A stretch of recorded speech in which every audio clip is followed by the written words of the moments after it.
Uzbekistan کے شہر سمرقند میں شنگھائی تعاون تنظیم کا 2 روزہ سربراہی اجلاس آج ختم ہو گیا۔ اجلاس میں شرکت کے لیے وزیر اعظم شہباز شریف گزشتہ روز ازبکستان پہنچے تھے، جہاں انہوں نے چین کے صدر اور روس کے صدر پوٹن، ترکیہ کے صدر رجب طیب اردوغان اور ایران کے صدر ابراہیم رئیسی سے اہم ملاقاتیں کیں۔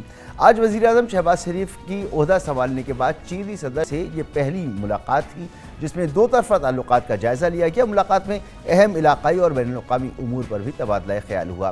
صدر جی پنگ نے وزیر اعظم شہباز شریف کو دورہ چین کی دعوت بھی دی۔ ایس سی او کے اجلاس کے موقع پر شہباز شریف اور بھارتی وزیر اعظم نریندر مودی کے درمیان کوئی غیر رسمی ملاقات بھی نہیں ہوئی۔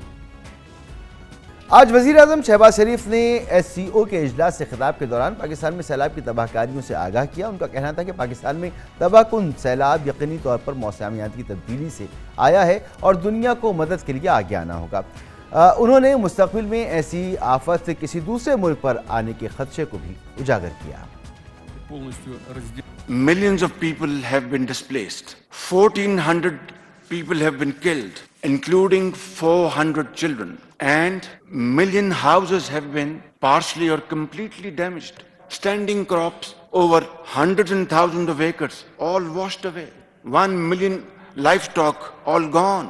These devastating floods in Pakistan are most definitely climate change induced. Will this be the last time a country is going to be victim of this devastation? Or God forbid, others will also become victim of this tragedy. That is the point at issue. Let SCO stand up and build a wall against this menace. Samarkand میں وزیر اعظم شہباز شریف سے ملاقات کے بعد روسی صدر Vladimir Putin کا کہنا تھا کہ پاکستان میں تباہ کن سیلاب سے ہونے والے جاری نقصان پر افسوس ہے، سیلاب متاثرین کے لیے امداد بھیجوائی ہے، مزید امداد کے لیے بھی تیار ہیں۔ صدر پوٹن کا مزید کہنا تھا کہ جنوبی ایشیا میں پاکستان کو اہم شراکت دار کے طور پر دیکھتے ہیں اور پاکستان کو ایل این جی کی سپلائی کے لیے ضروری انفراسٹرکچر کا قیام اور روس سے گیس پائپ لائن کی فراہمی کے امکانات موجود ہیں۔ ایس سی او اجلاس کی سائیڈ لائن پر وزیر اعظم شہباز شریف اور ترکیہ کے صدر رجب طیب اردوغان کے درمیان بھی ملاقات ہوئی، جس میں روس سے پاکستان کو گیس کی فراہمی کے منصوبے پر کام سمیت دو طرفہ تجارت کے فروغ پر بھی اتفاق کیا گیا۔ اس تمام معاملے میں بات کریں گے، ہمارے ساتھ موجود ہیں جناب انس ملک صاحب، سینئر صحافی سمرقند سے ہمارے ساتھ موجود ہیں۔ بہت بہت شکریہ انس صاحب۔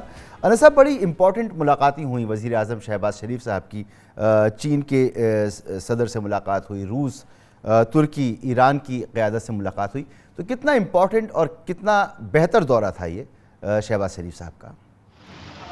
بہت بہت شکریہ مسعود صاحب، آپ نے مجھے مدعو کیا ہے۔ بہت امپورٹنٹ، بہت کلیدی اور بہت سکسیسفل دورہ جسے ہم کہیں گے۔ اگر سکسیس کا معیار یہ ہے کہ ملاقاتیں کتنی ہوئیں، تو اب تک میری یہ چوتھی ایس سی او ہے جو کہ میں نے کور کیا ہے۔ شانگھائی تعاون تنظیم کا چوتھا اجلاس ہے جو میں نے کور کیا ہے۔ اس سے پہلے میں نے استانا میں کور کیا ہے، بشکیک میں کور کیا ہے، پھر دوشنبے میں کور کیا اور اب آج میں نے سمرقند میں کور کیا ہے۔ کسی بھی پاکستانی وزیر اعظم کی اب تک ہونے والی سب سے زیادہ دو طرفہ ملاقاتیں ہیں۔ 15 سربراہان مملکت یہاں پہ موجود تھے۔ وزیر اعظم شہباز شریف کو اگر آپ پیچھے 14 سربراہان مملکت بچے، 14 سربراہان مملکت میں سے 11 سے ان کی دو طرفہ ملاقاتیں ہوئیں، جس میں ایران کی سربراہ مملکت، ترکیہ کے سربراہ مملکت، روسی صدر ولادیمیر پوتن سے، ساتھ ساتھ ان کی چینی صدر شی جن پنگ سے، اور اہم بقیہ ملاقاتیں ان کی کافی زیادہ کلیدی ملاقاتیں رہیں۔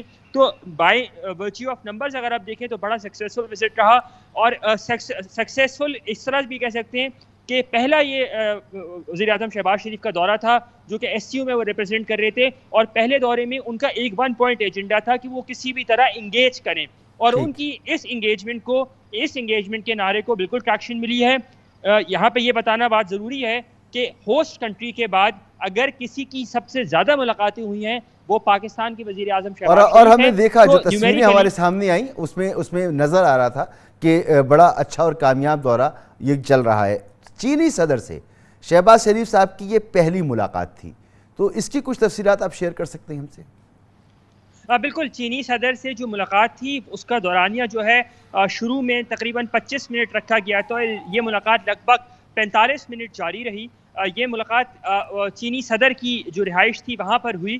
اور کیونکہ کووڈ پروٹوکولز تھے، لیکن اس ملاقات میں بڑی انتہائی خوشگوار جو ہے وہ ماحول میں یہ ملاقات ہوئی، جس میں سی پیک کے اوپر بات ہوئی، افغانستان کے اوپر بات ہوئی، دو طرفہ تعلقات کے اوپر بات ہوئی، پاکستان میں اکنامک اسٹیبلٹی کے اوپر بات ہوئی۔ وزیر اعظم شہباز شریف نے چینی صدر کا شکریہ ادا کیا، اور چینی صدر نے وزیر اعظم شہباز شریف کا جو کردار رہا ہے precisely China Pakistan economic corridor کو لے کے، چائنا میں ان کو شہباز فیڈ کے نام سے بھی ایک ریگارڈ کیا جاتا ہے، اس کو بھی سراہا۔ تو ہم آنے والے دنوں کے اندر دیکھیں گے کہ ایک کنسیڈریبل پروگریس ہوگی، اور اسی ملاقات کا شاخسانہ یہ ہے کہ وزیر اعظم شہباز شریف نومبر کے پہلے ہفتے میں، اب امید کی جا رہی ہے کہ نومبر کے پہلے ہفتے میں وہ چین جائیں گے۔ یہ بتانا یہاں پہ ضروری ہے کہ یہ پہلی فارمل کانٹیکٹ تھا، پہلا فارمل کانٹیکٹ تھا دونوں جو ہیں سربراہان مملکت کے درمیان، جب سے وزیر اعظم شہباز شریف جو ہیں وہ وزیر اعظم بنے ہیں۔ ملاقات کے دوران یہ صحیح انس صاحب ہمیں اندازہ ہو سکتا ہے کہ 25 منٹ طے ہوا اور 45 منٹ تک کی ملاقات گئی، تو یقینی طور پر تفصیل سے تمام معاملات پر بات چیت ہوئی ہوگی، اور چین دیرینہ دوست ہے ہمارا، تو یقینی طور پر بہتر معاملات اس میں ہوئے ہوں گے۔ روس کے ساتھ خاص طور پر ایک دیرینہ ہمارا معاملہ ہے گیس کی سپلائی کا، بہت پرانا پروجیکٹ ہے، اس پر پھر بات کی گئی اور بڑے زور سے بات کی گئی۔ تو اس دفعہ یہ معاملہ روس کی طرف سے آیا ہے اور روسی صدر پیوٹن نے اس کو پٹ کیا ہے، پھر ترکی بھی اس میں بڑی اس نے دلچسپی کا اظہار کیا ہے، تو یہ معاملہ کس حد تک آگے بڑھا ہے ان ملاقاتوں میں؟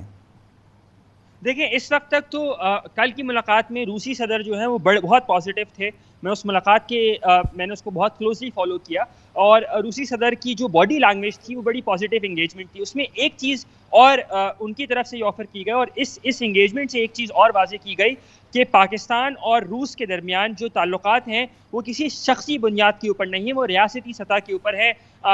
جو ایک بیانیہ بنایا گیا تھا وزیر اعظم شہباز شریف کے خلاف یا اس حکومت کے خلاف، اس چیز کو انہوں نے خود نیگیٹ کیا ہے۔ اب یہ ورکنگ گروپس کے اوپر ہے، inter governmental coordination working group جو ہے، جس کی میٹنگ جلدی سے جلدی اگر طے ہو جاتی ہے تو معاملات کسی حد تک اس کے اوپر جو ہے ہم بہتر پہ جو پروگریس جو ہے اس کے اوپر دیکھ سکتے ہیں۔ مسعود صاحب ٹھیک ہے، اچھا، اور جب پاکستان اور بھارت کی قیادت کسی جگہ موجود ہو تو پھر نگاہیں ہوتی ہیں کہ وہاں پر کیا سین ہوگا، کون سی تصویریں سامنے آئیں گی۔ تو 11 ملاقاتیں ہوئیں، تو مودی صاحب کا اور شہباز شریف صاحب کا کوئی آمنا سامنا نہیں ہوا یا کوئی ملاقات ہوئی؟ دیکھیں آمنا سامنا کی جگہیں جو تھیں وہ کم از کم 4 جگہوں پہ وہ ایک ساتھ تھے اور کلوز ڈور تھے، تو وہاں سے تو کچھ نہیں پتہ چلا۔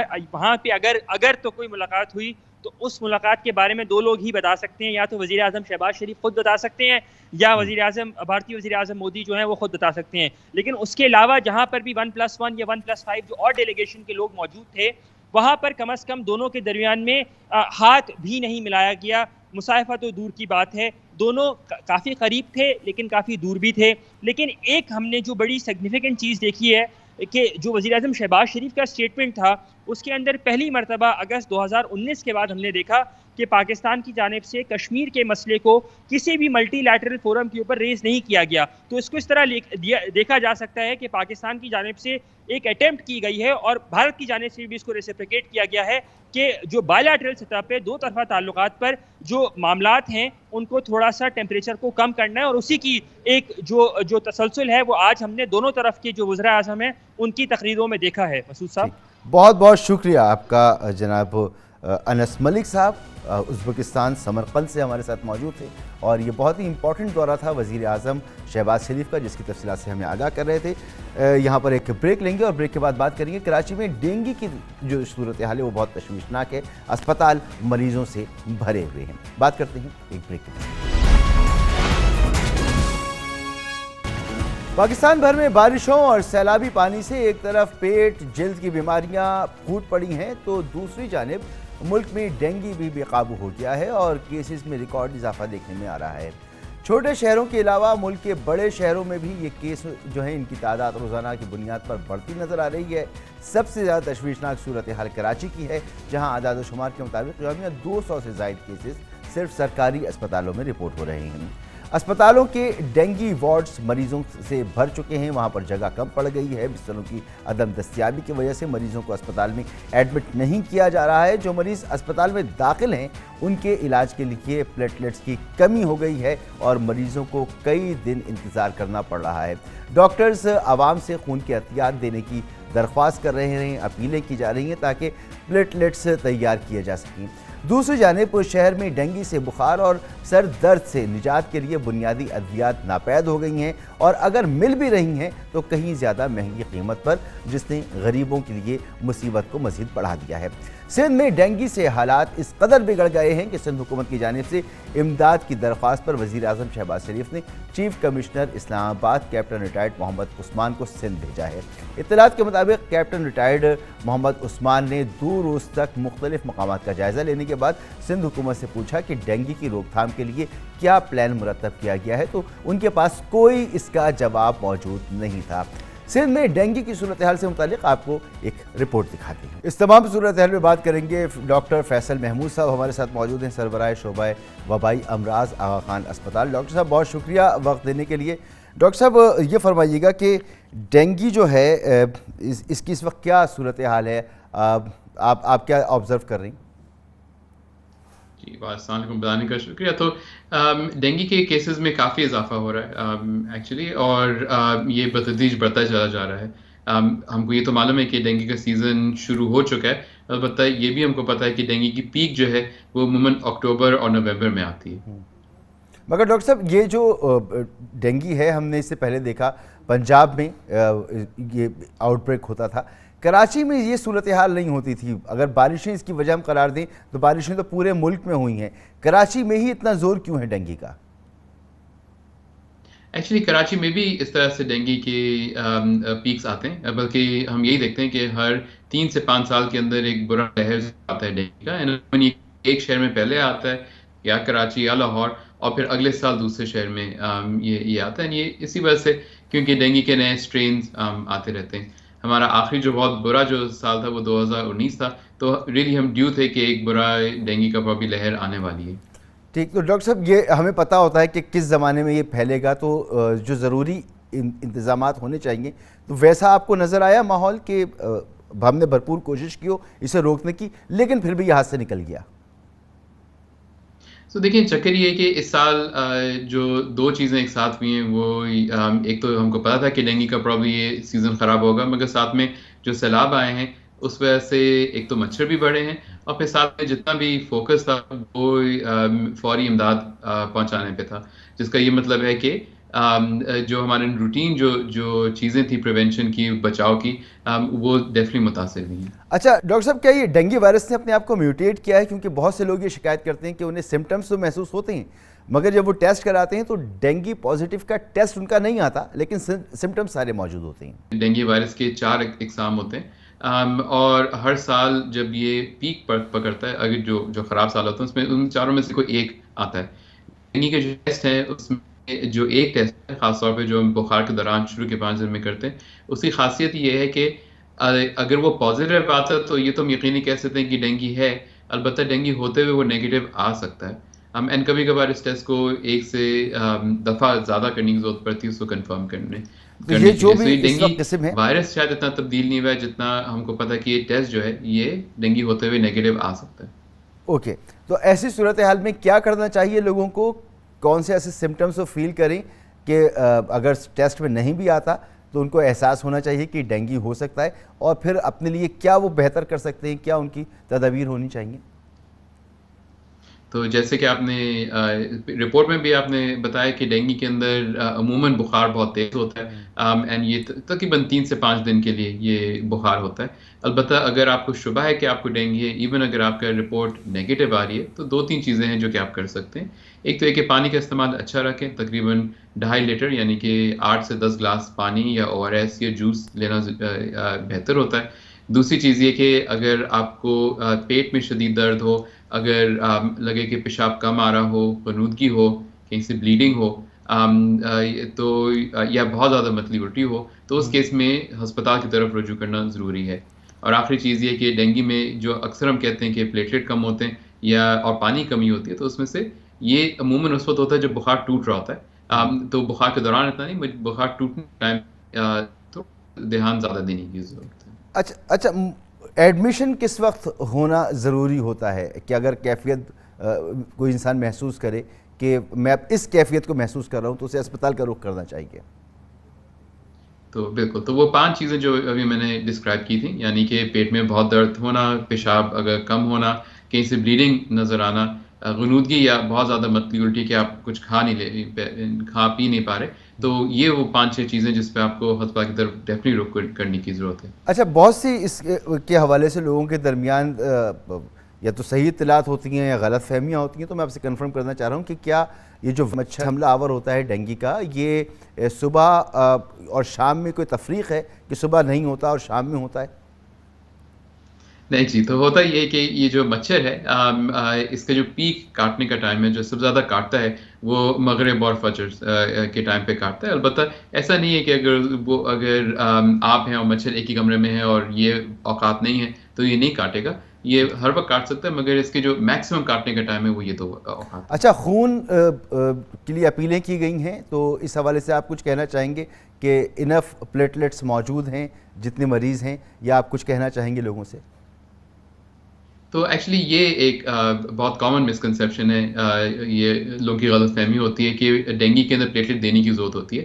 ڈینگی کے اندر پلیٹلیٹ کم ضرور ہوتے ہیں, خون بہت کم لوگوں کا پتلا ہوتا ہے, بلیڈنگ کے چانسز بہت کم ہوتے ہیں, اینڈ عموماً 99% لوگوں کے اندر ایون جب پلیٹلیٹ کم ہوتے ہیں تو پلیٹلیٹ دینے کی ضرورت نہیں ہوتی. ڈینگی کے جو علاج ہے اس کے اندر سب سے ضروری پانی ہے, اور چاہے وہ آپ منہ کے ذریعے دیں یا ڈرپ کے ذریعے دیں. تو ریلی یہ جو ہمارا رجحان ہے ڈینگی میں پلیٹلیٹ دینے کا, یہ ایکچولی ہم کو کم کرنے کی ضرورت ہے, اور اتنے پلیٹلیٹ کی ہر کی ضرورت ہوئے بھی نہیں چاہیے. بہت بہت شکریہ آپ کا ڈاکٹر فیصل محمود صاحب, سربراہ شعبہ وبائی امراض آغا خان ہاسپٹل ہمارے ساتھ موجود تھے. یہاں پر ایک بریک لیں گے اور بریک کے بعد آپ ہیڈ لائنز جان سکیں گے, جس کے بعد پروگرام جاری رہے گا. ملک میں بارشیں اور سیلابی ریلے تو کسی حد تک تھم گئے ہیں, لیکن اپنے پیچھے تباہی, بربادی, المیوں اور لاچاری کی ان گنت داستانیں چھوڑ گئے ہیں. چاروں صوبوں میں 81 آفت زدہ اضلاع, سینکڑوں علاقوں میں تا حد نگاہ پانی ہی پانی, یا ڈوبی ہوئی فصلیں, اجڑے ہوئے املاک, مردہ مویشیوں کا تعفن, ملیا میٹ سڑکیں, مرجھائے ہوئے چہروں کے ہجوم ہیں. ملک بھر میں سیلاب سے کل تک 1508 اموات رپورٹ ہو چکی ہیں, جن میں 536 شیرخوار اور نونہال بچے تھے. جو اب چل بسے سو چل بسے, مگر جو زندہ ہیں وہ روز جی رہے ہیں اور روز مر رہے ہیں. اس وقت سیلاب سے متاثرہ 3.5 کروڑ افراد کو جسم و جان کا رشتہ برقرار رکھنا ایک امتحان بن چکا ہے, اور اس آزمائش سے بلا تخصیص مرد, عورتیں, بچے سب کے سب نبرد آزمائے. اور کبھی زمیندار کہلاتے تھے جو لوگ, وہ آج ان کے پاس سر چھپانے کے لیے خیمے تک موجود نہیں ہیں, اور وہ کھلے آسمان تلے بے یار و مددگار زندگی گزارنے پر مجبور ہیں. ان حالات میں چادر اور چار دیواری سے متعلق خدشات جنم لے رہے ہیں. کئی ہفتوں سے قصبہ پرسی میں ہر روز نئے المیوں اور مصائب کا پیش خیمہ بنتی ہوئی صورتحال نظر آ رہی ہے. بلدیاتی انفراسٹرکچر, اسکول, طبی مراکز سب تہس نہس ہو چکے ہیں, اور شومئی قسمت یہ ہے کہ ملک بھر میں غذائی اجناس فراہم کرنے والے لاکھوں گھرانے آج 2 وقت کی روٹی کو ترس رہے ہیں. حکومتی امداد یا کسی فلاحی تنظیم کی آمد پر روڈ پر دوڑ پڑتے ہیں. متاثرہ علاقوں میں آلودہ پانی, گندگی اور مچھروں کی بہتات سے بیماریاں پھوٹ رہی ہیں. ملیریا, ٹائیفائیڈ سمیت گیسٹرو کا راج ہو چکا ہے, اور تشویشناک بات تو یہ بھی ہے کہ سیلاب متاثرین کی امداد میں بھی گھپلوں اور ہیرا پھیری اور کرپشن کی شرمناک خبریں سامنے آ رہی ہیں. سندھ کے ضلع قمبر میں سیشن کورٹ کے جج نے پیپلز پارٹی کے مقامی رہنما کے گودام پر چھاپا مار کر سیلاب متاثرین کی امدادی اشیاء اور دیگر سامان برآمد کیا, جن میں بیرون ملک سے آنے والی بڑی تعداد میں قیمتی خیمے اور خشک راشن کے تھیلے بھی شامل تھے. حد تو یہ ہے کہ بے نظیر انکم سپورٹ پروگرام کے تحت سیلاب متاثرین کو دی جانے والی امدادی رقم کی تقسیم میں بھی فراڈ کی اطلاعات سامنے آ رہی ہیں. متاثرہ دیہی علاقوں کے بااثر افراد پر نہ صرف غریبوں کی زمینیں ڈبونے کا الزام ہے, بلکہ ان پر متاثرین کی امداد کے لیے آنے والے سامان پر بھی اجارہ داری اور منمانی کی خبریں بھی ہیں. وفاق, پنجاب, خیبر پختونخوا, سندھ یا بلوچستان, ہر جگہ مختلف جماعتیں اقتدار میں ہیں, لیکن سیلاب متاثرین کے مسائل ایک ہیں. تباہ حال لوگوں کو بھوک, افلاس اور بیماریوں اور بے بسی اور قصبہ پرسی کا سامنا ہے. سندھ, بلوچستان, خیبر پختونخوا اور جنوبی پنجاب میں سیلاب کے متاثرین کی غمناک زندگی کا ہم آپ کو احوال دکھاتے ہیں اپنی اس رپورٹ میں. بارش ہو یا سیلاب, یہ قدرتی حادثات ہیں, لیکن ہم انسانوں نے اسے عظیم سانحے میں تبدیل کر دیا ہے. اس کا فال آؤٹ کیا ہے اور ہم اس وقت کہاں کھڑے ہیں، اس پر ہم بات کریں گے. اختیار کھوکر ہمارے ساتھ موجود ہوں گے بدین سے، انجینئر جمیل کڑ صاحب صدر الخدمت فاؤنڈیشن ہمارے ساتھ موجود ہوں گے، اور مشتاق یوسفزئی سینئر صحافی پشاور سے ہمارے ساتھ موجود ہوں گے. تو سب سے پہلے بدین چلتے ہیں اور بدین میں بات کرتے ہیں اختیار کھوکر سے. اختیار صاحب، بڑی ہی عجیب صورتحال اس وقت ہمارے سامنے درپیش ہے جو ہم دیکھ رہے ہیں. تو آپ وہاں مسلسل موجود ہیں سندھ کے مختلف علاقوں میں. اب متاثرین کی کیا صورتحال ہے؟ کافی ٹائم ہو گیا، بارشیں نہیں ہو رہیں، مگر کیا دوائیں، خوراک، ان کو دیگر جو زندگی گزارنے کے چیزیں ہیں وہ مل رہی ہیں یا نہیں؟ جی، متاثرین کی حالت تو بہت بری ہے. اپنا مسعود صاحب، متاثرین کی حالت وہی ہے، ابھی تک خیمہ نہیں ہے، کھانا نہیں ہے، دوائی نہیں ہے، بے یار و مددگار، بے سہارا، بے کسی کی حالت میں لوگ، بے شمار لوگ آج بھی جو ہے نا سڑکوں پر پڑے ہوئے ہیں. آج بدین کی صورتحال جس طرح ہم نے بتایا، آج سارا دن ہم نے گھوما. ہمیں آج جھڈو میں ایک خاتون ملی جو اپنے بچے بیچنا چاہتی تھی. اپنے معصوم بچے، 4 معصوم بچے ہیں اس کے. وہ کہہ رہی تھی کہ مجھ سے بچے خرید لو کیونکہ میں ان بچوں کو پال نہیں سکتی، مجھے ان بچوں کی بھوک برداشت نہیں ہو سکتی. اس خاتون کا حال یہ تھا کہ اس کے شوہر اس کو چھوڑ کے چلے گئے، وہ مزدور تھا. اب وہ بے کسی کی حالت میں ایک چھوٹے سے ترپال کے نیچے 1 مہینے سے بیٹھی ہے. جھڈو شہر جو ہے اس میں 1 مہینے سے پانی کھڑا ہے. 1 مہینے سے 50,000 آبادی کا شہر ہے. اس کے علاوہ ٹنڈو جان محمد شہر ہم گئے، اس کا ایک بڑا حصہ تقریباً 30,000 آبادی کا شہر ہے، وہ ابھی تک پانی میں ڈوبا ہوا ہے. نو کوٹ شہر جو ہے اس کا بڑا حصہ اب اس میں پانی آنا شروع ہوا ہے. یعنی کہ پہلے پانی نہیں تھا، اب جو پانی سیلاب کا اوپر سے آ رہا ہے، ایل بی او ڈی نہر اور پران ڈھورو ادھر سے، اس کو چونکہ راستہ نہیں مل رہا سمندر میں جانے کا، تو وہ نئے نئے شہر ڈوب رہے ہیں. اس وقت ہم یہ پنگریو شہر میں موجود ہیں. یہ بدین کا چھوٹا سا شہر ہے، اس کے چاروں گرد پانی ہے اور یہ پانی بارش کا نہیں ہے. ابھی یہاں سے جو کٹ لگائے گئے ہیں، شگاف لگائے گئے ہیں سیم نالوں کو، پرانے ڈھوروں کو، اس نے اس پورے علاقے کو ڈبو دیا ہے. میں اس پر پوچھتا ہوں آپ سے، یہ جو صورتحال ہے یہ انتہائی افسوسناک صورتحال ہے اور بار بار ہم اس کا مشاہدہ کرتے رہیں، لیکن جیسا آپ بتا رہے ہیں کہ لوگ اس وقت ان کے پاس چھت نہیں ہے. وزیر اعلیٰ صاحب کہہ رہے ہیں کہ 20% لوگوں تک ہم پہنچ سکیں جنہیں ہم نے چھت دی ہے، یعنی 80% لوگ ایسی صورتحال میں جہاں سر پر سورج موجود ہے اپنی پوری آب و تاب کے ساتھ، اس کی گرمی، پانی جو ہوتا ہے اس سے اٹھنے والا تعفن، وہ بیماریاں پھیلانے والا، رات میں مچھر، ایسی صورتحال میں جب 80% متاثرین امداد کے لیے پڑھیں تو یہ انتظامیہ، اس کی تو نیندیں حرام ہو جانی چاہیے. یہ کیا کر رہی ہے؟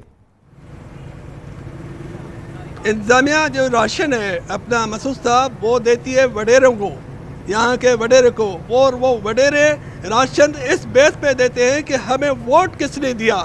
ووٹ کے بیس پہ راشن تقسیم ہوتا ہے. مجھے رتو ڈیرو سے آج شمار کر رہے ہیں، رتو ڈیرو جو بلاول بھٹو کا حلقہ ہے، اس کا شہر ہے، ان کا جلبانی بالا ہے، ان لوگوں کو راشن صرف اس لیے نہیں ملا کہ وہ ممتاز بھٹو کے بیٹے کو ووٹ دیتے ہیں. رات کو 2 بجے جا کے راشن تقسیم چوری چھپی دیتے ہیں، 1 گھر کو دیتے ہیں، 10 گھر چھوڑ دیتے ہیں. یہ ایک بہت بڑا ظلم ہے. حالانکہ یہ ٹیکس کا پیسہ ہے، عوام کا پیسہ ہے، باہر کی امداد کا پیسہ ہے، لیکن یہاں اس پر سیاسی بنیادوں پر صرف اپنے من پسند لوگوں کو دیتے ہیں. تو اکثریت جو ہے نا صرف اس وقت حکومت کے ظلم، بے حسی اور ناانصافی کا شکار ہے. یہاں جو بھوک بدحالی ہے وہ صرف ان لوگوں کے، صرف یہ جو صورتحال ہے ان کے ان کے جو رویے ہیں یہ اس کے شکار ہے. جی بہت شکریہ اختیار کھوکر صاحب، ہمت کے ساتھ آپ وہاں پر اپنا موجود رہیں اور اپنا بڑا خیال رکھیں. بیماریاں وہاں پھیلی ہوئی ہیں اور یہ جو آپ نے ابھی گفتگو سنی کہ سیاسی بنیادوں پر دیا جا رہا ہے، اس وقت تو کوئی سیاست ہو ہی نہیں سکتی. یہ بھی تعین نہیں ہو سکتا کہ ٹیکس کا پیسہ ہے یا امداد کا پیسہ ہے. اس وقت تو انسانیت کا معاملہ ہے، انسانوں کو بچانے کا معاملہ ہے. ہم اب چلیں گے بلوچستان، جہاں پر ہمارے ساتھ موجود ہوں گے انجینئر جمیل کڑ صاحب، صدر ہیں الخدمت فاؤنڈیشن کے. کڑ صاحب بہت شکریہ آپ کا وقت دینے کے لیے. سندھ میں تو بہت بری صورتحال ہے جو ہم نے اس وقت دیکھی. امداد نہیں مل رہی، سیاسی بنیادوں پر تقسیم کی جا رہی ہے، ایک ایک ماہ سے لوگ بیٹھے ہوئے سڑکوں پر، نہ سر پہ چھت ہے، نہ پینے کا پانی، نہ دوائیں، نہ ڈاکٹر، کچھ موجود نہیں ہے۔ بلوچستان میں کیا حالات ہیں؟ بسم اللہ الرحمن الرحیم۔ میں بہت شکریہ ادا کرنا چاہوں گا کہ آپ نے بلوچستان کو لوپ میں لیا۔ اس وقت جس طرح کہ آپ کی معلومات ہے، میں یہ پہلے سے بات موجود ہے کہ ان ڈیزاسٹرز نے سب سے زیادہ متاثر جس صوبوں کی ہے وہ صوبہ بلوچستان ہی ہے، اور کوئی 5 اسپیل ہم گزار چکے۔ ہمارے ہاں چونکہ جغرافیہ مختلف پہاڑی علاقے بھی ہیں، میدانی بھی ہیں، تو مختلف اسپیلز میں ہمارے اس وقت این ڈی ایم اے کی رپورٹ کے مطابق 32 ضلع ایسے ہیں آؤٹ آف 35 36 جو کہ پارشلی یا فلی ڈیمیجڈ اور ڈیزاسٹر کا بالکل ڈیزاسٹر سے متاثر ہیں۔ تو اس میں اس وقت جو سب سے زیادہ جو ہٹ ایریاز ہے وہ ہمارے ایریاز جو سندھ کے ساتھ لگتے ہیں، جو ہمارے میدانی علاقے ہیں جہاں پر پانی آ کے بالکل کھڑا ہو گیا ہے، وہ سبی سے لے کر جو کلسٹر ضلع ہیں ہمارے کوئی 5-6 ضلع بنتے ہیں، وہ نصیر آباد، جعفر آباد، صوبت پور، استا محمد، جھل مکسی، اور اس کے ساتھ جو سبی کا جو لیڑی اور یہ سارا علاقہ ہے، یہ سارا میدانی علاقہ، اور پانی یہاں پہ جس سندھ کی کیفیت بتائی گئی ہے بالکل اس طرح سے کھڑا ہے، اور خشک زمین بہت زیادہ کم رہ گئی ہے وہاں پہ لوگوں کے رہنے کے لیے، بسنے کے لیے۔ لوگوں کو جو روڈز بچے ہوئے منتقل کیا گیا اور اب تک کتنے لوگ منتقل ہو چکے ہیں، اور بنیادی ضرورتیں جو ہیں زندگی کی ان کو میسر آ رہی ہیں، کتنے % لوگ ہیں بلوچستان کے؟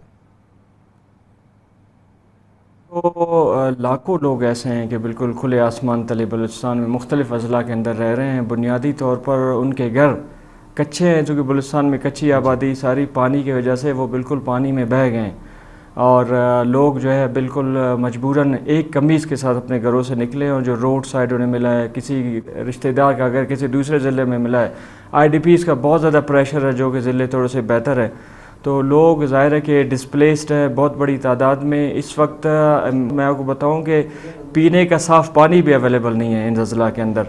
ہم ٹینکرز جو فراہم کر رہے ہیں، جو 1200 روپے کے ٹینکر اور 8500 روپے میں مل رہا ہے کہیں پر، تو یہ بیس کیمپس میں لوگ ہیں، 7000 سے زیادہ کی تعداد میں لوگ، جو این ڈی ایم اے کی رپورٹ ہے۔ الخدمت نے بھی خیمہ بستیاں بنائی ان اضلاع کے اندر جو کہ 100 مسئلہ یہ ہے گر صاحب جن کے کہ سارے کیا حکومت، باقی غیر سرکاری تنظیمیں، ہم سب مل کر بین الاقوامی امداد کے ساتھ بھی کیا اپنے لوگوں کو فیڈ کر پا رہے ہیں، ان کی زندگیاں بچا پا رہے ہیں، اور اگر نہیں تو کیا کرنا چاہیے؟ میرا خیال ہے کہ اس کی کوشش تو سب اپنی جگہ پہ کر رہے ہوں گے، لیکن ہم اس میں اس طرح سے مکمل طور پر حقیقت یہ کہ کامیاب نہیں ہیں۔ لاکھوں لوگ ایسے ہیں کہ جن تک اب تک کچھ بھی نہیں پہنچا، اور یہ شیلٹرز پرووائڈ کرنا اور ریہیبلیٹیٹ کرنے کا فیز تو بعد میں۔ اس وقت تو غذائی قلت کا لوگ شکار ہے، راستے بند ہیں، تو اس پہ میں سمجھتا ہوں کہ کولیبریٹو سوچ کی ضرورت ہے۔ اس وقت اکیلے حکومت بھی کچھ نہیں کر سکے گی، اور این جی اوز مل کر ایک کولیبریٹو سوچ ہے۔ ہم نے تو پورے پاکستان میں لوگوں کو اپیل کیا ہے، میں نے خود بلوچستان کے لیے اسلام آباد میں بہت بڑی کانفرنس بلائی تھی، اور وہاں کے لوگوں کو اپنے دفتر میں رہائش دی، وہ ہمارے لاجسٹک کو استعمال کرتے رہے، وہ یہاں پر آئے کام کرتے رہے۔ اب بھی ہمارے دفتروں میں لوگ رہ رہے ہیں جو کہ ہم میں سے نہیں، ہمارے بھائی ہیں۔ اس وقت اس سوچ کی ضرورت ہے، گورنمنٹ کو بڑا انیشیٹو لے کے لوگوں کو ساتھ ملانا چاہیے۔ کر رہے ہیں، ہمت سے ڈٹے رہیے، پوری قوم آپ کے ساتھ ہے، لیکن صورتحال یہی ہے کہ اس وقت جیسے کہ کور صاحب نے کہا کوارڈینیٹڈ اپروچ کی ضرورت ہے، سب کو مل کے کام کرنا ہے۔ اگر اب تک ہم متاثرین کی پہلی امداد کے لیے نہیں پہنچ پا رہے تو یہ ہمارے لیے لمحہ فکریہ اور شرم کی بات ہونی چاہیے۔ اس پر ہم مزید بات کریں گے۔ خیبر پختونخوا میں کیا صورتحال ہے؟ ہمارے ساتھ موجود ہیں سینئر صحافی مشتاق یوسفزئی صاحب۔ مشتاق صاحب بہت شکریہ آپ کا۔ مشتاق صاحب کیا صورتحال ہے وہاں پر؟ وہاں پر بھی سندھ اور پنجاب والی ہی صورتحال ہے، بڑی تعداد میں گھر تباہ ہوئے ہیں، انفراسٹرکچر تباہ ہوا ہے، لوگ بے گھر ہوئے ہیں، تو وہاں پر لوگوں کو بنیادی ضروریات مل رہی ہیں خیبر پختونخوا میں؟ شکریہ۔ اصل میں جو 25 تاریخ کو سیلاب آئی تھی، اس سے پہلے آپ کو پتہ ہے کہ ایک اور سیلاب آیا تھا جو خیبر پختونخوا کے جنوبی اضلاع ہے، جس سے ڈیرہ اسماعیل خان، ٹانک اور لکی مروت زیادہ متاثر ہوئے تھے، اور جتنی وہاں پہ فصلیں تھی، کڑی فصلیں، وہ تباہ ہو چکی ہے۔ اب بھی وہاں پہ کافی مشکلات ہیں، لیکن جب یہ مونسون کی بارش ہوئی تقریباً 3-4 دن کالام کے پہاڑوں پہ، تو اس سے جو سیلاب آیا تھا تو اس نے زیادہ متاثر کیا تھا کالام کو اور بحرین کو، اور پھر نیچے یہ پانی آیا تھا چارسدہ میں اور نوشہرہ میں۔ تو زیادہ تر جو نقصان ہوا ہے وہ سوات میں ہوا ہے، ضلع نوشہرہ، اور زیادہ چارسدہ میں ہوا ہے۔ اب بھی وہاں پہ پانی تو تقریباً اتر چکا ہے زیادہ تر علاقوں میں، لیکن نقصانات بہت زیادہ ہیں۔ جو کڑی فصلیں ہیں چارسدہ میں، نوشہرہ میں، گنے کی فصل ہے، مکئی کی فصل ہے، وہ بہت سارے علاقوں میں تقریباً ختم ہو چکی ہے۔ ایک اور مصیبت یہ ہے کہ اتنی زیادہ مٹی آ چکی ہے لوگوں کے گھروں میں اور کھیتوں میں، اب لوگ پریشان ہیں کہ شاید جو آئندہ سیزن ہے گندم کا وہ بھی خراب ہو جائے گا، کیونکہ واٹر چینل سے اس کی جو لیول ہے اوپر گئی ہے۔ تو اب لوگ صفائی میں لگے ہوئے ہیں، لیکن وہاں پہ بیماریاں بہت زیادہ ہیں۔ یہ واٹر بورن ڈیزیز ہیں، اسکن کی بیماریاں ہیں، آنکھوں کی بیماریاں ہیں۔ آبادکاری اس وقت جاری ہے، لیکن سب لوگ ایک تو غریب ہیں۔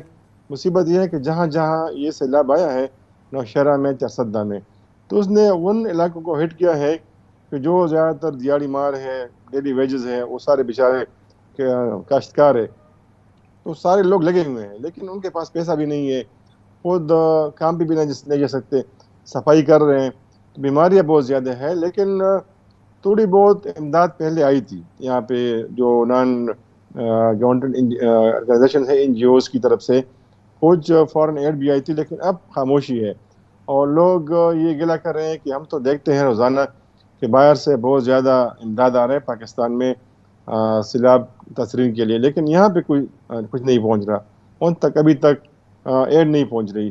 تو اس کے علاوہ کوئی اسسمنٹ بھی نہیں ہوئی ابھی ہے کہ کتنی ڈیمیج ہوئی ہے، کتنے لوگوں کے فصلیں تباہ ہو چکی ہیں، ہوٹل تباہ ہو چکے ہیں۔ یہ بتائیں مشتاق صاحب، یہ تو بالکل آ گیا سمجھ میں کہ اب فصلیں نہیں ہو پائیں گی، لوگوں کو ڈر ہے اپنے مستقبل کے بارے میں، وہ ری ہیبلیٹیشن کا معاملہ ہے، لیکن ہم تو اس وقت بات کر رہے ہیں پہلی بنیادی امداد کی، لیکن لوگوں کو فیڈ کیسے کیا جائے، بیماریوں سے کیسے بچایا جائے، ان کی زندگیاں کیسے بچائی جائیں۔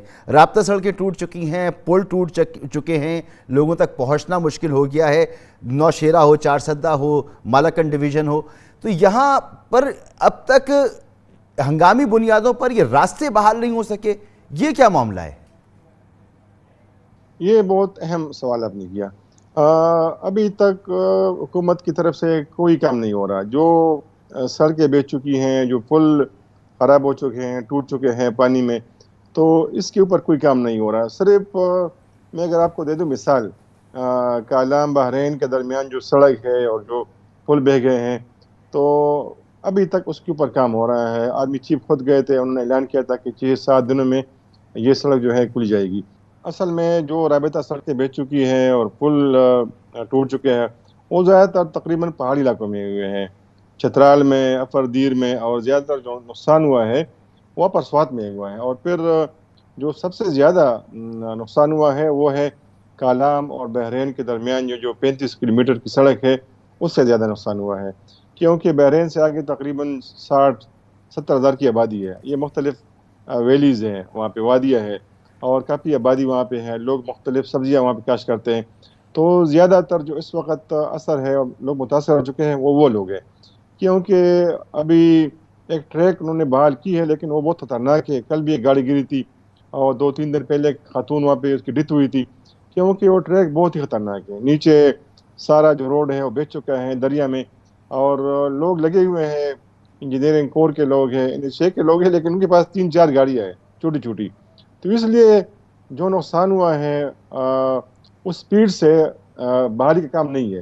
بہت بہت شکریہ مشتاق یوسفزئی صاحب، آپ گفتگو سن رہے تھے کیا حالات ہیں خیبر پختونخوا میں، اور پاکستان میں جو سیلاب متاثرین کی امداد ہے، اس میں دوست ممالک دنیا سے کئی ممالک ہیں جو ہماری مدد کر رہے ہیں، متحدہ عرب امارات، ترکی، امریکہ اس میں پیش ہیں، اور سیلاب متاثرین کی متعدد ممالک سے کھانے پینے کی اشیاء اور جو خیمے وغیرہ ہیں وہ بھیجے جا رہے ہیں۔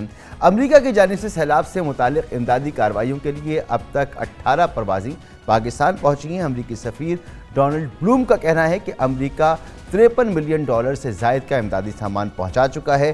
امریکی حکومت اور عوام جذبہ خیر سگالی کے تحت پاکستانی سیلاب متاثرین کی مدد کے لیے کوشاں ہیں۔ امریکی تھنک ٹینک سے وابستہ پاکستانی نژاد امریکی ماہر تعلیم اور دانشور آغا محمد صالح اس وقت ہمارے ساتھ موجود ہیں۔ ان سے معلوم کرتے ہیں کہ جو امداد وہاں آ رہی ہے، خاص طور پہ امریکہ سے آ رہی ہے، اس کا کوانٹم ہمارے سامنے جو موجود ہے، کیا یہ مزید بڑھے گا، اور وہ وہاں پر بیٹھے پاکستان سے باہر بیٹھے پاکستانی تمام صورتحال کو کیسے دیکھیں۔ آغا صاحب بہت بہت شکریہ وقت دینے کے لیے۔ یہ فرمائیے گا کہ سیلاب متاثرین سے یکجہتی کے لیے امریکی حکومت اور پاکستانی کمیونٹی کیا جذبات رکھتے ہیں اور اس سلسلے میں کیا عملی اقدامات وہ کر رہے ہیں جو ہمارے سامنے آ رہے ہیں؟ جی السلام علیکم، بہت شکریہ۔ سیلاب یہ جو ہے یہ کوئی معمولی سیلاب نہیں، یہ ایک انسانی المیہ جو پاکستان میں رونما ہو چکا ہے، جس میں 50 ملین انسانی زندگیاں داؤ پہ لگی ہیں، اور خاص طور پہ جب دیکھا جائے تو 3.5 ملین کے قریب 3.5 ملین 3 کروڑ کے قریب لگ بھگ پاکستانی جو ہیں وہ اپنے انفراسٹرکچر، گھر اور اپنی چھت کھو چکے ہیں۔ ان حالات میں امریکہ نے جو ابتدائی طور پہ اناؤنس کی تھی صدر بائیڈن نے اپنا $30 بلین کی جو گرانٹ یا ایڈ، وہ پینٹ ہے، اور اس سے تو میں سمجھتا ہوں کہ کچھ بھی مسئلہ حل نہیں ہوگا۔ تو اس سلسلے میں ہمارے جو آرگنائزیشن ہے سکھی نیو یارک، جس نے ہمیشہ نیپال کے لیے اور دوسری قوموں کے لیے ہمیشہ مدد کی ہے، آج ہمیں پاکستان کو ہماری ضرورت تھی تو ہم نے اس کے سلسلے میں کچھ کانگریس مینوں سے رابطے کیے، اور گزشتہ 4 ہفتوں سے ہم کانگریس کے مختلف اراکین سے رابطے کر رہے تھے۔ تو اس میں ایوٹ کلارک جو نیو یارک سے ہماری کانگریس کی رکن ہیں، انہوں نے ہمارے ساتھ ایک اظہار یکجہتی کے طور پہ ایک پریس کانفرنس کی، اور اس پریس کانفرنس میں انہوں نے اپنی پوری اپنا مضبوط اور بڑی فرم انہوں نے سپورٹ کا نہ صرف اعادہ کیا، بلکہ انہوں نے کہا کہ ہم اسے $130 ملین کے لیے کرنے کے لیے غور کریں گے، اور اس کے بعد اس پہ مزید ہم کام کریں گے۔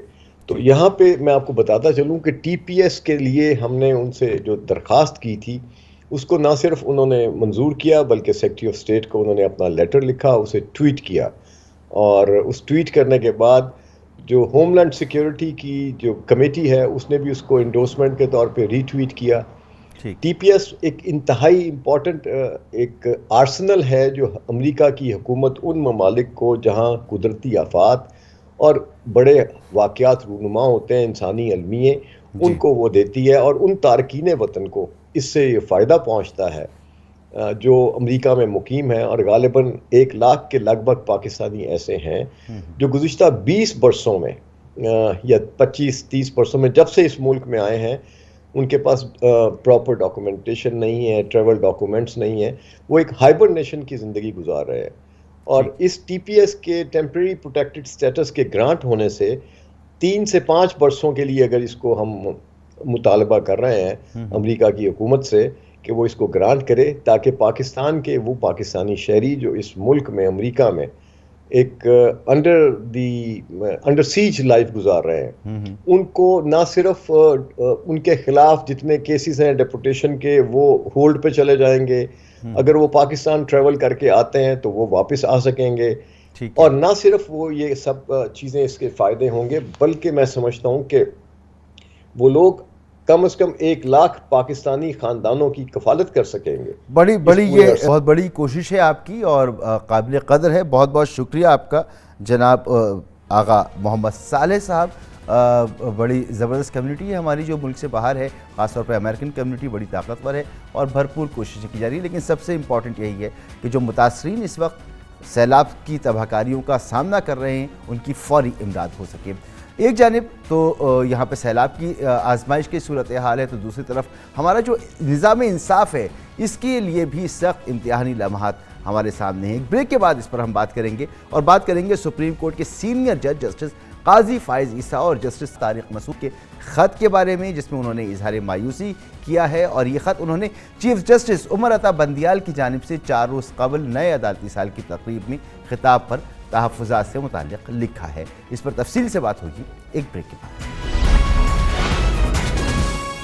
پاکستان سیاسی اور معاشی بحرانوں اور سیلابی تباہی کے ساتھ ساتھ اعلیٰ عدلیہ کی تاریخی آزمائش کا بھی مشاہدہ کر رہا ہے۔ عدالت عظمیٰ میں آئے دن ایسے مشاہدات رونما ہوتے ہیں جن سے سب اچھا نہیں کا تاثر سامنے آتا ہے۔ اس ہفتے سپریم کورٹ کے عدالتی سال کی تقریب سے ہی ایک نئے قضیے نے جنم لیا، جس پر کل سپریم کورٹ کے سینئر ترین جج جسٹس قاضی فائز عیسیٰ اور جسٹس سردار طارق مسعود نے بذریعہ خط chief justice of Pakistan justice Umar Ata Bandial سے بظاہر اپنے تحفظات اور شکایات کا اظہار کیا ہے۔ معزز جج صاحبان نے خط میں لکھا ہے کہ نئے عدالتی سال کے آغاز کی تقریب میں چیف جسٹس عمر عطا بندیال کے خطاب نے انہیں ششدر اور نہایت مایوس کیا۔ جسٹس قاضی فائز عیسیٰ اور جسٹس طارق مسعود نے خط میں لکھا کہ چیف جسٹس عمر عطا بندیال نے زیر سماعت مقدمات پر پریشان کن تبصرہ کیا۔ خیال رہے کہ 4 روز قبل 12 ستمبر کو چیف جسٹس عمر عطا بندیال نے تقریب میں کہا تھا کہ وزیر اعلیٰ پنجاب کے الیکشن کے کیس میں سابق ڈپٹی اسپیکر دوست محمد مزاری کی رولنگ کالعدم دینے پر سیاسی جماعتوں نے سخت رد عمل دیا۔ وفاق نے خلاف قانون فل کورٹ بنانے کا مطالبہ کیا، جبکہ سپریم کورٹ بار کا کردار بھی جانبدارانہ رہا۔ اب جسٹس قاضی فائز عیسیٰ اور جسٹس طارق مسعود نے اپنے خط میں موقف اختیار کیا ہے کہ انہوں نے عدالتی تقریب کے وقار کی خاطر چیف جسٹس کے خطاب کے دوران خاموشی اختیار کی، تاہم ان کے سکوت کو رضامندی سے تعبیر نہ کیا جائے۔ خط کی تفصیلات آپ کو بتاتے ہیں اس رپورٹ میں۔ سپریم کورٹ کے سینئر ترین جج جسٹس قاضی فائز عیسیٰ اور جسٹس طارق مسعود نے جوڈیشل کمیشن آف پاکستان کے چیئرمین اور چیف جسٹس عمر عطا بندیال اور کمیشن کے اراکین جسٹس اعجاز الحسن، جسٹس سید منصور علی شاہ، جسٹس ریٹائرڈ سرمد جلال عثمانی، وفاقی وزیر قانون اعظم نذیر تارڑ، اٹارنی جنرل اشتر اوصاف اور پاکستان بار کونسل کے نمائندے اختر حسین ایڈوکیٹ کے نام 2 صفحات پر مشتمل اردو اور انگریزی میں لکھے گئے خط میں کہا ہے کہ ہم نے ہمیشہ کوشش کی کہ غیر ضروری تنازع سے گریز کریں اور قوم کے سامنے سپریم کورٹ کو ایک وحدت کی صورت میں پیش کریں۔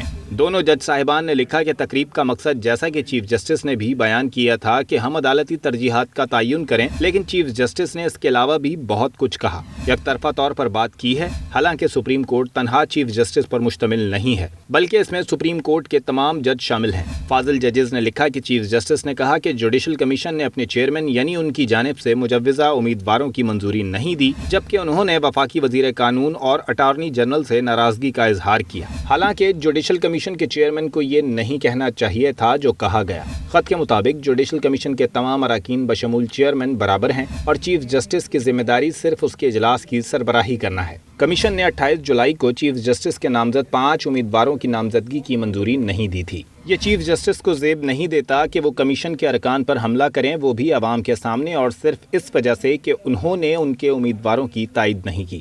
ججز نے لکھا کہ چیف جسٹس نے کمیشن کے اکثریتی فیصلے کو تسلیم نہ کر کے آئینی ادارے کے احکامات کی خلاف ورزی کی۔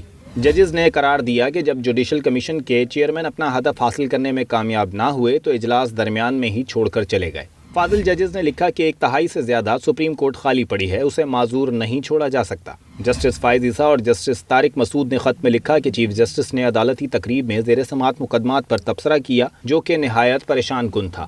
انہوں نے سپریم کورٹ بار کے عہدیداروں کے بارے میں اہانت امیز باتیں کیں اور ان پر سیاسی پارٹی بازی کا الزام لگایا ہے، کیونکہ ان کی جانب سے وزیر اعلیٰ پنجاب کے انتخاب اور ڈپٹی اسپیکر کی رولنگ سے متعلقہ کیس کے لیے فل کورٹ کی درخواست دائر کی گئی تھی۔ ججز نے کہا کہ سپریم کورٹ نے فل کورٹ سے متعلق استدعا مسترد کر دی تھی، اس لیے چیف جسٹس درخواست گزاروں کی اہانت اور ان کی طرف محرکات کی نسبت بات نہیں کر سکتے تھے۔ اس تمام صورتحال پہ بات کریں گے۔ ہمارے ساتھ موجود ہیں بیرسٹر سعد رسول، ماہر آئین و قانون۔ بہت بہت شکریہ سعد رسول صاحب وقت دینے کے لیے۔ یہ سپریم کورٹ کے سینئر ججز کا نئے عدالتی سال کی تقریب میں جو چیف جسٹس عمر عطا بندیال کی تقریر پر جو تحفظات ان کے سامنے آئے ہیں، اس پر آپ کیا اظہار خیال کریں گے؟ فرسٹ تھاٹ آپ کے ذہن میں کیا آیا اس صورتحال کو دیکھتے ہوئے؟ دیکھیے، فرسٹ تھاٹ جو میرے ذہن میں آیا، میرا خیال ہے کہ وہ تمام وکلا کمیونٹی کے ذہن میں اور جتنے لوگ بھی ہمارے اس شعبے سے وابستہ ہیں، اس ملک میں سیاست میں انصاف کے نظام سے وابستہ ہیں، ان سب کے ذہن میں میرا خیال آیا ہوگا، اور وہ یہ کہ پاکستان کے اندر اگر جوڈیشری کی باتیں اس طرح اوپن چیزوں کے اندر نہ ہوں کسی بھی طرف سے، اگر پاکستان میں جوڈیشل ایشوز جو ہیں، اگر جوڈیشری کے ممبرز کے درمیان میں کچھ لیگل پوائنٹس پہ اختلافات ہیں، کچھ پالیسی پوائنٹس پہ اختلاف ہیں، کچھ دیگر ایشوز پہ اختلافات ہو سکتے ہیں، اور یہ ساری دنیا کے اندر ہو سکتے ہیں، کسی بھی دنیا کے ملک میں ہو سکتے ہیں، تو وہ اگر پبلک میں ڈسکس نہ ہوں کسی بھی طرف سے تو زیادہ مناسب ہوتا۔ چیف جسٹس صاحب کے جو گلے ہیں وہ برحق ہوں گے، اور ہم ان پہ کتنی ہی کامنٹ کر سکتے ہیں، لیکن چیف جسٹس صاحب کے گلے بھی برحق ہوں گے، لیکن وہ گلے بھی سوائے بار کاؤنسل کے، جس پہ میں آپ کی اجازت سے تھوڑی سی بات کرنا چاہوں گا، لیکن جو دیگر گلے ہیں ان کے، وہ ایک پردے کے پیچھے شاید زیادہ مناسب ہوتے، اور جو رسپانس جسٹس قاضی فائز صاحب کی طرف سے اور دیگر سینئر جج صاحب کی طرف سے آیا ہے، وہ بھی اگر کہیں پس پردہ ڈسکس ہوتا تو میرا خیال ہے کہ جوڈیشل انٹیگریٹی کے لیے بہتر ہوتا، اور یہی سب کی فرسٹ تھاٹ تھی تقریباً. تو جیسا آپ فرما رہے ہیں، اور واقعی بڑی صائب بات ہے کہ یہ معاملات پس پردہ ہوں. بہت محترم ادارے ہیں، ہم دل و جان سے ان کی عزت کرتے ہیں، اور ہم بھی چاہتے ہیں کہ یہ معاملات پس پردہ ہوں. تو اس میں امر کیا معنی ہے کہ معاملہ جو ہے وہ اپنے کسی فورم پر حل کرنے کے بجائے وہ اس طرح سے کیا گیا؟ خط لکھنا بہت ضروری تھا، ناگزیر تھا، کیا مسئلہ ہے اس میں؟ میرا خیال ہے کہ جو بات اس لیٹر کے اندر بھی موجود ہے وہ یہ ہے کہ کیونکہ چیف جسٹس صاحب نے کچھ باتیں خود پبلکلی کیں اپنے تقریر، اپنے اشائیے کے اندر، تو جج صاحبان نے، ان 2 جج صاحبان نے مناسب سمجھا کہ کیونکہ یہ باتیں خود پبلکلی ہو چکی ہیں اور چیف جسٹس صاحب کی طرف سے ہو چکی ہیں، تو ان کا جواب دینا بھی پبلکلی مثبت ہوگا. یہ بظاہراً لیٹر کی لینگویج سے لگتا ہے. دیکھیے، ہم نے دیکھا کہ ماضی کے ابھی ریسنٹ پاسٹ کے اندر، پچھلے 2-1 سال کے اندر، 3-1 سال کے اندر، خاص طور پہ 2017 کے بعد سے لے کے 17 سے لے کے 21-22 کا جو 4-5 سال کا پیریڈ ہے، اس میں جوڈیشری کی بہت سی انٹرنلی باتیں، قاضی فیصل صاحب کے بارے میں اگر بات کی جائے، پہلے آصف کھوسہ صاحب کے جو کچھ ججز کے اوپر کامنٹس تھے، اس سے پہلے ثاقب نثار صاحب کا جو دور تھا، اس پیریڈ کے اندر ہم نے دیکھا کہ بہت سی ایسی باتیں جو جوڈیشری کی انٹرنل آئیڈیولوجیکل ڈیوائیڈ کی یا دیگر ڈیوائیڈ کی ہیں، ان کو پبلک کے اندر خاص طور پہ کیا گیا. وہ میڈیا تک لیک بھی کی گئیں یا میڈیا تک پہنچائی بھی گئیں، تمام جانب سے. کسی ایک فریق یا کسی ایک سوچ کی ہم بات نہیں کر رہے.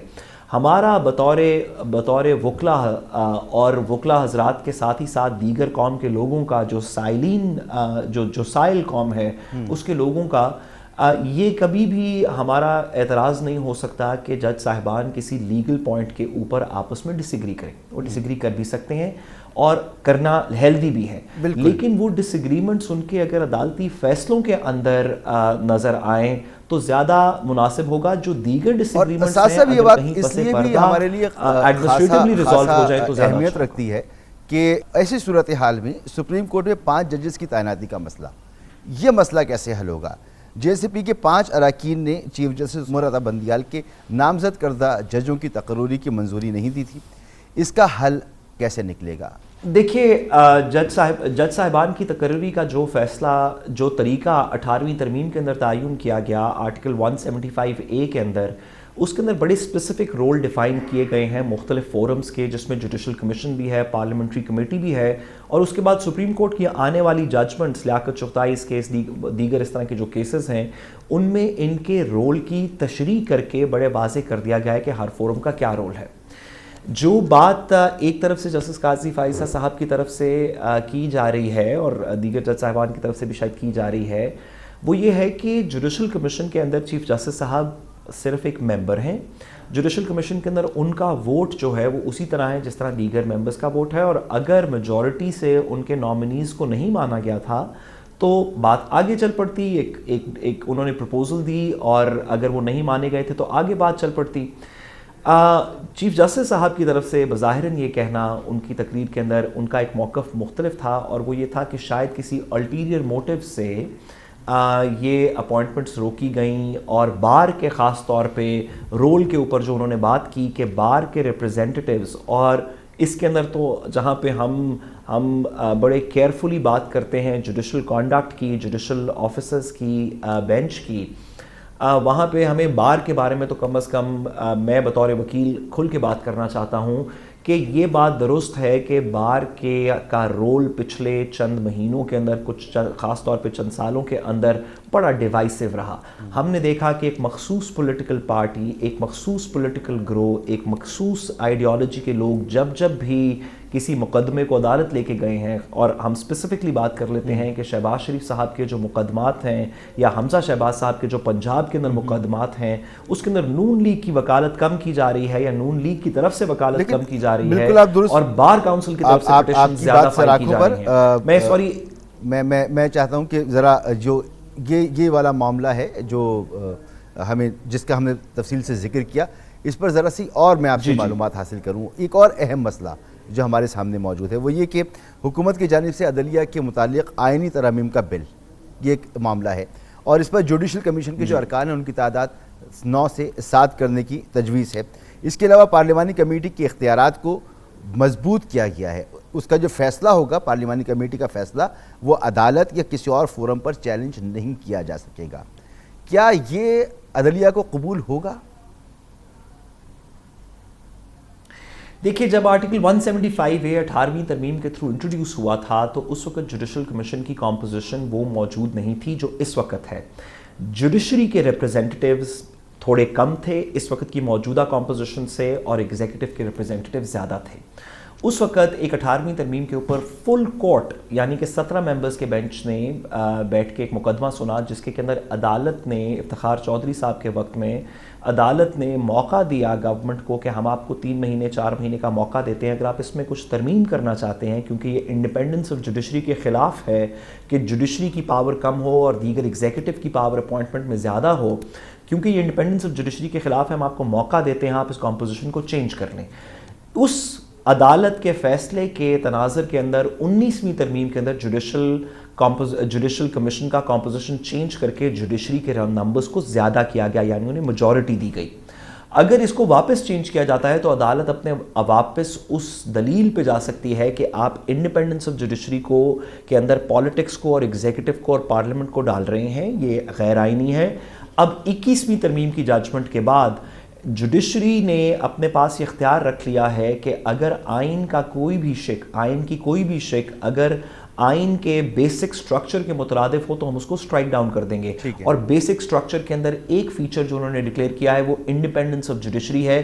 اگر کوئی ترمیم بھی اس کو انٹرفیئر کرے گی انڈیپینڈنس آف جوڈیشری میں تو سٹرائک ڈاؤن ہو جائے گی. دوسری جو آپ نے بات کی پارلیمنٹری کمیٹی کے رول کی وہ بڑا ضروری ہے. پارلیمنٹری کمیٹی کو ایک ویٹو دیا گیا تھا جوڈیشل نامینیشنز کو جو جوڈیشل کمیشن سے چلتے ہیں وہ پارلیمنٹری کمیٹی ان کو اپروو کرے گی یا ڈس اپروو کرے گی. اس کے اندر جب تنازع کھڑا ہوا جوڈیشل کمیشن نے کچھ لوگوں کو نامینیٹ کیا, خاص طور پہ اسلام آباد ہائی کورٹ کے اس وقت کے چیف جسٹس کا معاملہ تھا.